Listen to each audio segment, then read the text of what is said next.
నాగోబా జాతర ప్రపంచంలోని అతిపెద్ద గిరిజన జాతరల్లో ఒకటి. సర్పజాతిని పూజించడమే ఈ పండగ ప్రత్యేకత. అమావాస్య రోజు తమ ఆరాధ్య దైవమైన నాగోబా పురివిప్పి నాట్యమాడతాడని గిరిజనుల నమ్మకం. అమావాస్య నాడు సరిగ్గా సాయంత్రం 7 గంటల నుంచి రాత్రి 12 గంటల మధ్య కాలంలో గిరిజన పూజారులకు తమ ఆరాధ్య దైవం ఆదిశేషువు కనిపిస్తాడని, వారందించే పాలు తాగి ఆశీర్వదించి అదృశ్యమవుతాడని గిరిజనుల నమ్మకం.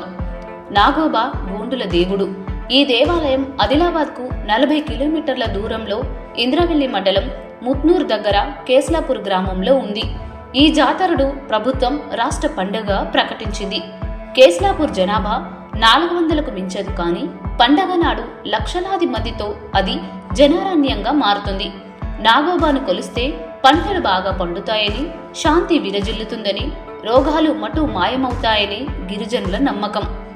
నాగోబా పూర్వగాథ. నాగోబా చరిత్రను గోండు గిరిజనులు రకరకాలుగా చెప్పుకుంటారు. పూర్వం మోస్రం కుటుంబానికి చెందిన నాగాయమూతి రాణికి నాగేంద్రుడు కలలో కనిపించి సర్పం రూపంలో ఆమె గర్భాన జన్మిస్తానని చెప్పాడని, ఆ కల నిజమైందని గోండుల నమ్మకం. సర్పరూపంలోని నాగేంద్రునికి తల్లి అంటే రాణి తన తమ్ముడి కూతురు గౌరీతో వివాహం జరిపించింది.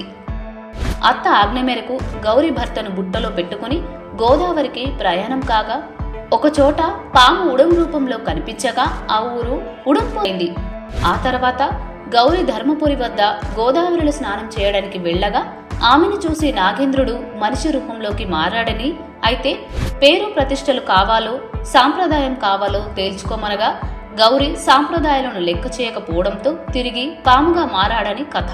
ఆ తర్వాత ఉడంపూర్ నుంచి గరిమిల వరకు అతని కోసం వెతికిన గౌరీ గోదావరిలోనే సత్యవసి గుండంలో కలిసిపోయిందని, నాగేంద్రుడు ఆమె వెంట ఉంచిన ఎద్దు రాయిగా మారిందని భక్తుల విశ్వాసం. ఆ తర్వాత పెళ్లి అయిన ప్రతి జంటకు నాగేంద్రుడి సన్నిధిలో పరిచయం చేయాలని చెప్పి నాగేంద్రుడు కేస్లాపూర్ గుట్టల్లోకి వెళ్లిపోయాడని చెప్తుంటారు. అదే కేస్లాపూర్ గ్రామంగా మారిపోయింది. నాగేంద్రుడు వెళ్లిన గుట్ట వద్ద నాగోబా దేవాలయాన్ని నిర్మించారు. ప్రతి ఏటా పుష్యమాసం అమావాస్య రోజున నాగేంద్రుడు ప్రత్యక్షమవుతాడని గిరిజనుల నమ్మకం. నాగోబా దేవతకు పూజలు మోస్రం వంశీయులే నిర్వహిస్తారు. పండగ చేసుకునే పద్ధతి. వృత్తుల ఆధారంగా 17 శాఖలుగా చీలిన మోస్రం వంశస్థులలోని కటోడా దివాకర్ గారికి ఘడియ సంఖ్య పాయలర్ వాడే శాఖల వారు కేస్లాపూర్ జాతరకు 16 రోజుల ముందు, పుష్యమాస పౌర్ణమికి ఒక రోజు ముందు తమ కులదైవాన్ని పుష్య అమావాస్య రోజున అభిషేకించడానికి, పవిత్ర గోదావరి జలం తేవడానికి కాలినడకన బయలుదేరి వెళ్తారు. ఇదే వంశంలోని మిగతా శాఖల వారు వారి వెంట వెళతారు. కానీ మిగతా 7 శాఖల వారు క్రమం తప్పకుండా వెళ్లాలన్నది నియమం. వారికి ముందుగా పరధాన తెగ వాయిద్య గుండ్రు వాయిస్తూ ఉంటే వెనుక నుంచి గిరిజనులు వెళ్తుంటారు. కేస్లాపూర్కు సుమారు 100 కిలోమీటర్ల దూరంలో ఉన్న కలమడుగు మండలం సమీపాన ఉన్న గోదావరి నదిలో అస్తమడుగు వరకు అరణ్యం గుండా నడిచి వెళ్లి గోదావరి జలం కలశంతో తీసుకుంటారు. ఈ అస్తమడుగులో గిరిజనుల పూర్వులు స్నానం చేస్తుండగా నాగదేవత ప్రత్యక్షమై దర్శనమిచ్చాడనే నమ్మకంతో అక్కడి జలాన్ని పవిత్ర జలంగా గిరిజనులు భావిస్తుంటారు. 22 పొయ్యిలు మాత్రమే పెడతారు. జాతరకు వచ్చే మోస్రం వంశీయులు వేలాది మంది ఉన్నా వారు వంట చేసుకునేది మాత్రం 22 పొయ్యిల మీదే.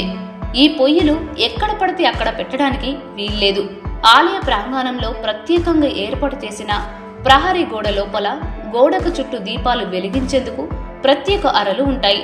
ఆ దీపాల కాంతుల వెలుగులో 22 పొయ్యిల్లో మోస్రం వంశీయుల వంతుల వారీగా వంటలు చేసుకుంటారు. పూజా విధానం.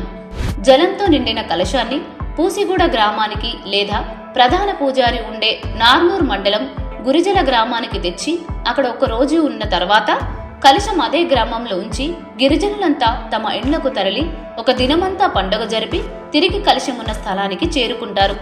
ఇక్కడ నుంచి బయలుదేరి కేస్లాపూర్కు 8 కిలోమీటర్ల దూరంలోని ఇంద్రవెల్లిలో ఆగి అక్కడ వెలిసిన ఇంద్రాదేవికి సామూహికంగా పూజలు జరుపుతారు. ఇంద్రాదేవి వెలిసిన నాటి నుంచి ఈ గ్రామానికి ఇంద్ర పేరు వచ్చిందని గిరిజనులు భావిస్తుంటారు.